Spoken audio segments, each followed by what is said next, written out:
Well, one thing we learned early on about Pope Francis, meanwhile, is the new boss is definitely not the same as the old boss. Next year, the pontiff's focus will be on change, not his own, but climate change. Correspondent Doug McElway has that story tonight.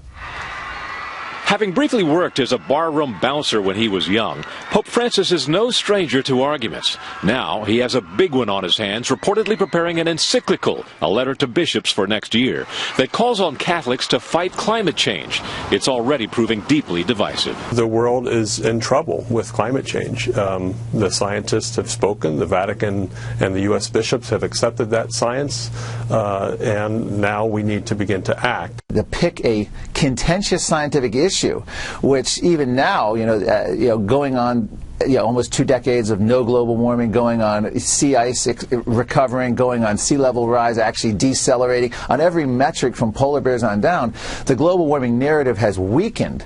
And to now have a pope jump on that bandwagon would sow confusion, I think, among Catholics. The climate encyclical is only the latest of the Pope's controversies. He won the president's praise for helping to broker this month's contentious Cuba reset. I want to thank His Holiness Pope Francis, whose moral example shows us the importance of pursuing the world as it should be, rather than simply settling for the world as it is. He's shaken up doctrine in other areas, calling for moderation in the Church's view of divorce and of gays. He has attacked what he calls the cult of money and unchecked capitalism.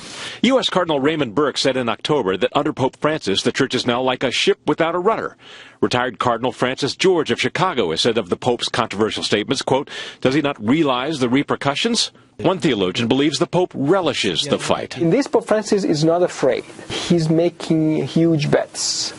And for now, he's winning. So we'll see what the future will bring. If the Pope goes through with this encyclical, he'll be aligning himself with some church enemies, a few environmental extremists who favor widespread population control and wealth redistribution, an alignment that may test the faith of some Catholics. Ed? Doug McElway in Washington. Thank you, Doug.